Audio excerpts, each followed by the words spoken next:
Teman-teman, saat ini kalian sedang menyaksikan Cerewetin Inter. Apa kabar teman-teman semua? Hari ini gue mau ngobrol sama anak Bundesliga namanya Bimo Adi. Dia interisti juga, penonton Cerewetin Inter. Suatu hari dia nge-DM Instagram gue, terus kami ngobrol, dan pas lagi gue kulik-kulik ternyata pengetahuan Liga Jermannya gokil banget. Dan ternyata gue baru tahu dia ngisi beberapa kali segmen di Liga Jerman di TV One. Nah, gua mau nanya-nanya tentang Kostik dan Akanji nih. Berhubung dia ngikutin Bundesliga kan, pasti pandangannya akan lebih luas dibandingkan gue yang cuma nonton dari YouTube aja. Gue penasaran, Kostik itu kenapa sih kok yang ngincar ujung-ujungnya West Ham kayak Skamaka lagi jangan-jangan overpriced gitu ya, atau overrated jangan-jangan. Soalnya statistiknya bagus, tapi ke Inter cuma gosip doang, ke Juve juga cuma gosip doang. Masa ujung-ujungnya ke West Ham? Lalu tentang Akanji juga gue penasaran. Apakah dia selevel sama Milenkovic, apa selevel sama Bremer, atau jangan-jangan lebih baik Acerbi dibanding Akanji. Nah, gue mau denger pendapat langsung dari penonton Bundesliga.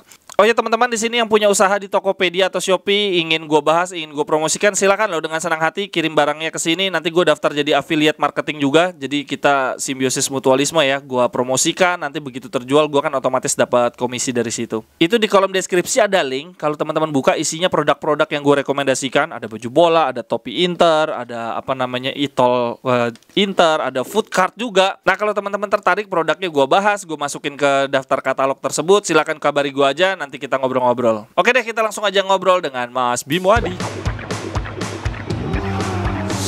Cerewetan ceking kita nyerewetin apa aja. Halo Bim, apa kabar? Halo Mas, Oke, thank you Bim. Lo lagi di kantor? lagi di kantor, gue lagi coffee break aja sih. Oke, gue Lagi mau santai. gue hari ini mau ngajak lo ngobrol tentang inceran Inter, Akanji, dan incerannya Juventus, lebih tepatnya Kostik. Cuma gue pingin Ya. supaya teman-teman tahu dulu nih, kenapa gue ngajak lo ngobrol tentang Bundesliga. Lu apa namanya, ada ikut lomba apa sih di TV One? Gue ikut lomba Reels Bundesliga, jadi gue menang waktu itu. Gue bikin konten Legend Bundesliga, dan yang gue angkat waktu itu temanya si Brazo, Hasan Salihamidzic, legendnya Bayern Munchen. Oke, lu juara berapa? Juara 1 di edisi pertama. Di set pertama juara 1, lalu apa tuh? Hadiahnya apa? Hadiah utamanya itu jersinya Freiburg bertanda tangannya kaptennya Gardner. Mm-mm. Kemudian setelah itu gue beberapa kali diundang di TV One buat ngisi analis dari segi penonton, dari sisi penonton kayak dari sisi fans lah. Itu setiap jeda pariwara gue ngisi di situ. Tapi keren sih sebetulnya cara TV One ya, supaya lebih dekat dengan penonton, ngasih space, ngasih waktu ya buat penonton nganalisis. Tapi lu nganalisis gitu, lu emang ngikutin Liga Jerman apa lo ininya nih? Berburu hadiah aja nih? Satu, gue suka Liga Jerman karena Klopp di Dortmund dulu, ada Marco Reus, ada Götze, gitu-gitu gue sukanya di situ. Terus gue ngikutin juga Liga Jerman tuh nggak buruk juga kalau diikutin, walaupun katanya Liga Petani ya, tapi nikmatin aja tim-tim yang main itu ternyata menarik juga gitu. Timnya yang ibaratnya mau peringkat bawah, peringkat atas tuh mainnya rata-rata nyerang mereka tuh. Jarang ada tim peringkat bawah ketemu peringkat atas tuh mainnya bertahan, itu jarang banget Gitu. sih kalau gue nonton. Iya, benar. Kalau di Serie A kan kelihatan ya, ketara lah ya. Serie A serunya mungkin 15 menit terakhir, kalau 0-0 udah mulai nyari nyetak gol tuh. Pada mau nyerang gitu kan. Kalau Liga Jerman dari awal mereka udah saling nyerang. Tapi gue dalamin dulu deh Liga Jermannya. Liga Jerman kan juga kayak pelopor beberapa pelatih bagus juga kan. Betul, justru lagi ini banget pelatih lokal gitu kan. Lokal, betul. Justru lagi ningkat ya. Dulu ada eranya pelatih Serie A, kemudian pelatih La Liga, sekarang pelatih Jerman justru yang Jerman lagi in lah. Apa sih yang membuat Jerman, kenapa sih harus nonton Liga Jerman gitu? Maksudnya ya, apa yang menarik? Jerman ini kan ibaratnya kayak tambang emas ya. Banyak tim Liga Inggris juga yang lagi belanja besar-besaran juga gitu di Jerman kan. Contohnya Nottingham Forest tuh berapa kali dia belanja dari pemain Bundesliga. Kemudian lumayan banyak lah tim-tim lain yang belanja pemain Bundesliga. Jadi selain harga mereka yang lebih masuk akal dari pemain Liga Inggris, tapi kualitas pemainnya ya setara sih menurut saya ya. Hanya dari Tapi kultur di Jerman tuh gimana sih bro? Sebetulnya itu diakui secara umum bahwa ya udah tinggal nunggu waktunya aja pemain hebat ke Munchen atau gimana sih? Maksudnya gue nggak ngerti deh. Kenapa kok Dortmund tuh suka rela ngasih pemainnya ke Munchen? Kenapa nggak keluar? Kalau di Serie A kan ada sentimen semacam itu tuh. Mendingan gue jual ke hmm, Amerika nih si insinya nih gitu. mungkin ini Jerman ini kalau gue perhatiin, gue juga beberapa kali cari-cari informasi juga. Mereka nggak ingin liga mereka tuh tiba naik turun itu mereka nggak pengen. Mereka pengennya liga mereka itu stabil dengan Hmm. cara tim-timnya stabil juga. Dan salah satunya adalah dengan keuangan ya. Mereka jarang banget beli pemain yang kecuali Bayern Munchen ya, pemain yang Hmm. harganya setinggi langit. Hmm. Akhirnya mereka kolaps atau apa segala macam. Hmm. Mungkin mereka ada beberapa narasumber juga yang sumber juga gue baca kalau mereka nggak pengen kayak Serie A di awal 2000-an sekitar itu jor-joran ngembangin Hmm. liganya sampai ada Magnificent Seven itu. Hmm. Akhirnya mereka Ambruk. sekarang kayak begitu gitu keadaannya Serie A Hmm. kan. Nah, Jerman ini mulai apa ya? Mulai menerapkan sistem bagaimana akademi mereka itu benar-benar dimanfaatkan betul gitu. Tapi mereka, gue bingung deh. Mereka kayak nggak kehilangan pemain ya. Kayak Dortmund contoh. Apa Aubameyang ya dulu. Aubameyang. Terus Iya. siapa ngejual Hakimi. Terus sekarang ada lagi Haaland. Semua segala macam dijual gitu. Tapi mereka kayak nggak khawatir kalau di Serie A kan. Aduh gila nih pemain De Paul dijual ke Spanyol. Nih ntar kita kekurangan bintang. Mereka kayak santai-santai aja. Ada aja hadir Iya, ada aja bintang baru. pasti. Karena ada sistemnya Jerman ini benar-benar manfaatin scouting mereka ya. Mereka scouting mereka tuh nyebarnya itu lumayan Hmm. lumayan banyak juga gitu loh. Uh, menurut menurut gue sih emang paling bagus tuh sistem kepelatihan di Jerman, sistem Hmm. akademi di Jerman tuh menurut saya itu cukup cukup bisa boleh dibilang jadi yang terbaik. Terbukti juga kan timnas Euro Under 21 Hmm. gitu-gitu kan Jerman kan dominasi juga gitu loh. Ya, di level negara Jerman konsisten Iya, sebelumnya. konsisten mereka tuh menghasilkan pemain-pemain yang berbakat gitu. Hmm. Bro, lu sempat cerita kita udah pernah ngobrol sebelumnya. Apa bro, biar teman-teman tolong dibahas lagi. Apa gaya permainan di klub-klub di Jerman itu serupa gitu. Misalnya, ya itu sama dengan di timnas Jerman juga bro. Gimana bro? Itu, Iya, bro? karena di timnas Jerman kan pemain kan lebih didorong untuk fleksibel. Sedangkan ketika ada wingback yang naik apa segala macam, back sayap, back tengah itu tidak hanya harus punya postur yang tinggi, sapuan yang Hmm. kencang juga, tapi juga harus punya passingnya akurat, Hmm. kemudian sprint yang cukup bagus gitu kan. Karena pakem dari timnas Jerman udah kayak gitu, dari tim-tim Liga Jerman sendiri rata-rata back tengahnya sekarang apa atributnya tuh seperti itu gitu. Jarang ada back Jerman yang macam kalau di Itali Ranocchia gitu udah nggak ada lagi back-backnya cuman Aku. mengandalkan Hmm. Bonucci gitu udah nggak ada. Mereka Hmm. tuh rata-rata backnya bisa sprint, bisa build up dari bawah. Itu udah dipakemin dari tahun sekitar tahun 2010-2011 pelopornya kalau nggak Hmm. salah tuh Matt Hummels tuh awal mula back-back yang kayak gitu gitu loh yang Sehingga bisa hadir cetak kayak bola bek kayak Rudiger gitu ya. Tinggi, tapi ya di bek tinggi kanan tapi juga bisa.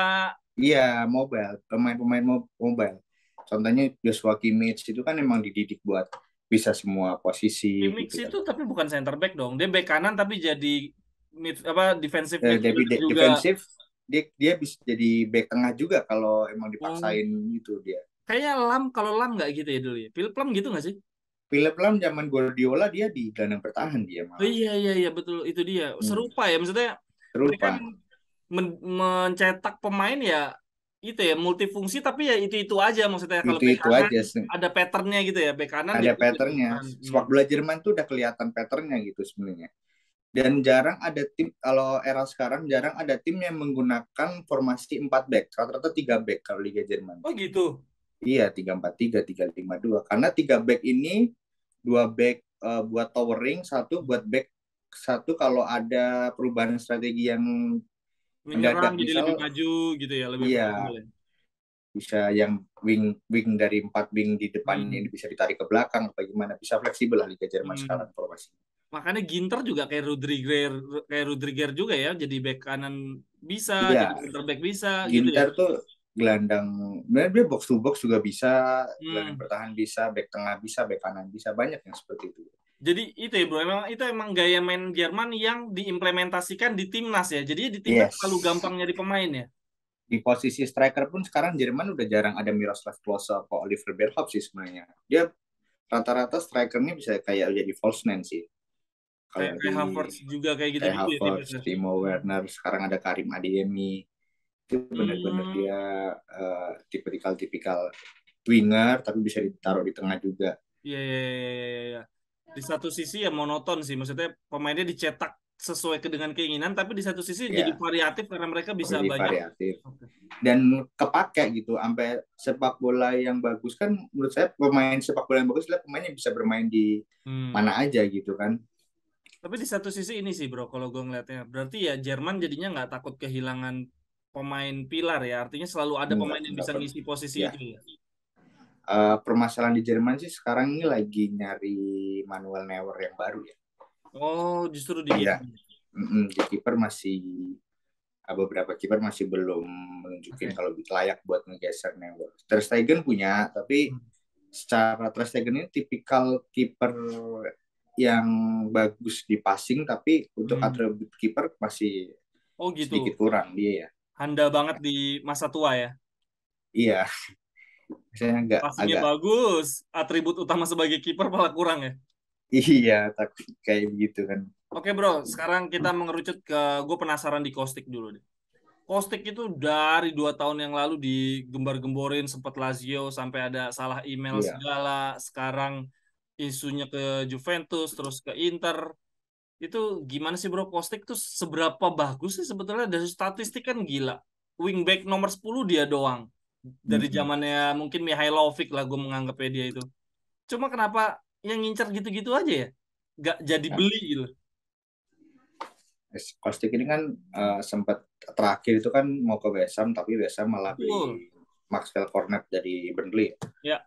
Dia kalau gua rasa dia itu tipikal pemain yang bisa main bagus kalau dibebasin sih. Jadi dia itu bukan tipikal yang bisa main tim secara taktikal gitu. Dan agak susah juga buat bermain di tim yang levelnya di atas Frankfurt gitu kan. Kalau nggak salah Karena di kemarin Frankfurt tuh dia udah bintang ya, udah free roll gitu ya. ya free roll, dia ngasih apa aja dah. Di Frankfurt dia bisa ke kiri ke kanan, tim teman-temannya doang yang apa namanya tinggal nyesuaiin aja gitu kan. Sementara itu belum tentu bisa terjadi ke tim yang punya nama lebih besar dibandingkan dia.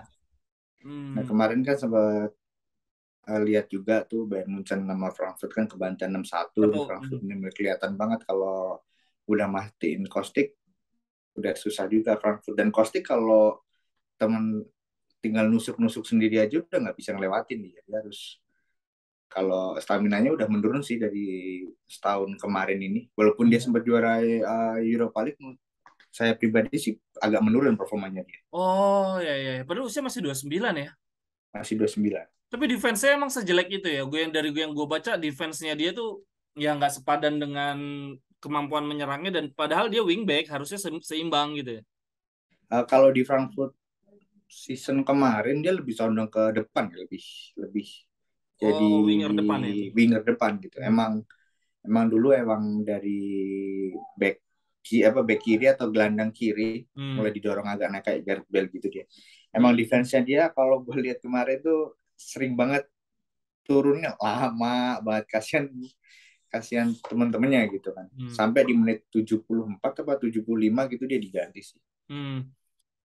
Berarti menurut lo sebagai yang ngikutin Liga Jerman dan juga Interisti, menurut lo perlu nggak sih ada dia ketika kita udah ada Gosens? Atau dia nggak akan nambah value apa-apa gitu?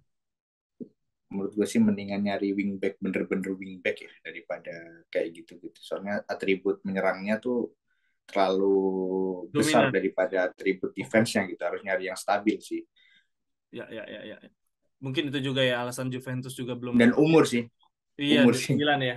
Bentar lagi. 29 untuk ukuran wingback atau sayap itu udah bukan umur yang nggak lama gitu maksudnya. Oke, oke. Oke, bro. Sekarang ke siapa? Akanji. Gue penasaran. Gue nggak sama sekali nggak tahu tentang Hmm. Akanji. Ini dia salah satu dari 3 back yang kemungkinan Inter bisa beli selain Milenkovic Ya, dan karena Hmm. saya lupa namanya, susah banget nih. Browsing bentar, penggantinya Akanji itu siapa? Ada Pengganti kemarin. Akanji. Jadi Dortmund tuh, permasalahan kemarin Dortmund sebenarnya di lini belakang sih. Nyari duetnya, yang nyari pemain yang sepadan sama Hummels. Dan kebukti waktu menang lawan Leverkusen, dia mainin Hummels sama Nico Schlotterbeck itu dari Freiburg musim kemarin. Nah, Schlotterbeck ini kan juga atribut back lengkap juga ya, dia bisa dipasang di kiri juga, bisa di kanan juga gitu. Gelandang pertahanan juga bisa gitu. Jadi secara defense lebih bagus, secara kualitas passing lebih bagus daripada Akanji. Akanji ini kan bener-bener tower kan, dia tipikalnya tuh sapu gitu. Jarang bisa main secara taktikal tim gitu. Walaupun secara speed itu dia cukup bagus. Tapi Ya kayak passingnya Skriniar lah ya. Iya. Kaku-kaku gitu sebetulnya.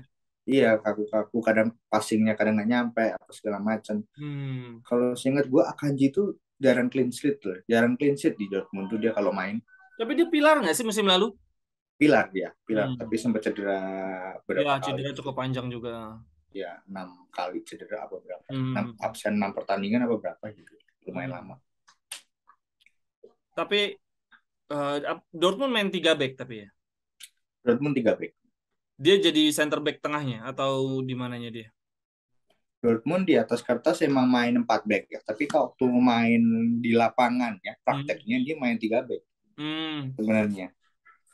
Dia di tengah, nggak harusnya kan tipikal Hummel kan di apa namanya di tengah ya, tapi malah Hummel ada digeser ke kanan sih. Kalau menurut lo dari lo bandingin Milenkovic sama Akanji gimana bro? Gue sih lebih seneng Akanji dari segi mental ya. Oh gitu, kenapa bro? Milenkovic tuh terlalu apa ya? Terlalu sering emosian dia pasti. Sering banget kartu kuning kan dia sebenarnya bilang Milenkovic tuh. Terus passing pasti itu jadi masalah banget tuh, masalah passing. Milenkovic jelek ya? Iya, kurang sih.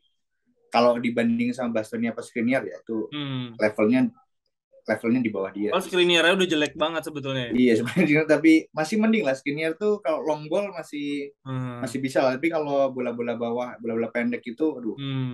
Sampai Brozovic kan kadang nyamperin ke belakang kan buat jemput bola.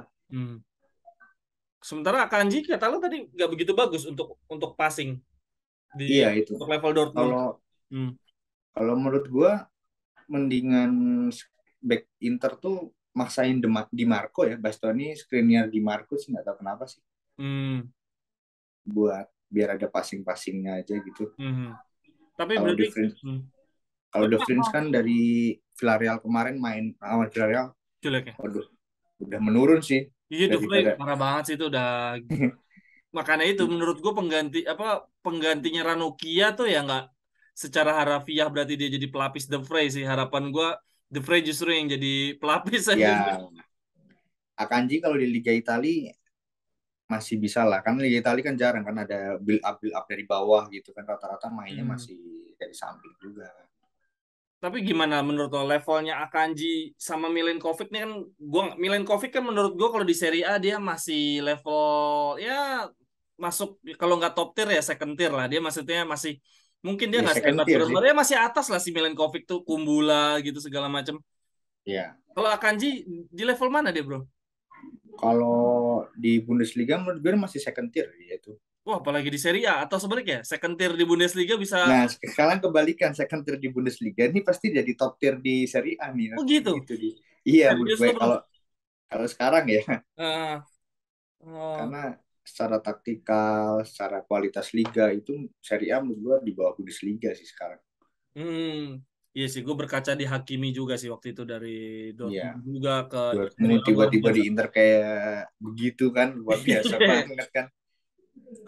Berarti kalau lo dengan range harga yang terjangkau, Milenkovic sama Akanji, menurut lo lebih mending Akanji aja untuk.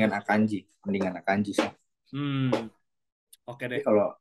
kalau emang terpaksa Milenkovic sih nggak apa-apa sih, daripada nggak ada sama sekali gitu. Iya, daripada Acerbi. Kalau Acerbi menurut lo gimana? Wah, nggak deh. Acerbi udah nggak deh kayaknya. Kenapa gue pro Acerbi ya? Maksudnya gue ngeliat dia di timnas masih dipanggil. Maksudnya dibanding. Iya, kalau dari permainan iya, tapi gue tetap mikir Inter tuh butuh sesuatu buat sekitar 5-10 tahun ke depan sih. Iya, itu setuju sih. 34 tahun juga ya, parah banget. Iya, udah. Minimal menurut gue pemain Inter yang harus dibeli tuh umur 25, 26, 27 gitu. Oke. Akanji masih 27 lah. Oke, bro. Terakhir, lo lagi mau bikin konten apa, bro? Untuk saat ini gue lagi ada kerjasama lah sama Liga 1. Jadi gue kayaknya ada bikin beberapa artikel buat Liga 1. Jadi konten gue sendiri gue kadang bikin paling visual-visual aja. Jadi video-videoan masih belum. Lo nggak ada pengen bikin YouTube buat Liga Jerman gitu, bahas Liga Jerman? Pengen sih, tapi alhamdulillah aja ada beberapa kerjasama aja. Jadi pentingin kerjasama dulu aja. Karena ada cuannya. Iya, ada cuannya gitu kan. Oke, ntar gue cantumin deh Instagram lo sama konten-konten lo di deskripsi. Thank you ya Bim ya atas waktunya. Gue yang try untuk posting di YouTube gue. Oke. Thank you bro. Thank you Mas. Widih, thank you Bro Bimo Adi atas waktunya. Gua nggak tahu nih, jadi bimbang. Tadinya gua anak Milenkovic dibandingkan Akanji, tapi setelah denger gini, kayaknya Akanji menarik sih. Gue udah nonton beberapa kali videonya Akanji sih, memang dia tipikal back yang punya kecepatan ya, dan Inter butuh itu. Kalau teman-teman sendiri gimana? Kalau disuruh pilih Milenkovic sama Akanji, pilih mana? Sampai ketemu di ceretan-ceretan berikutnya. Bye-bye, thank you.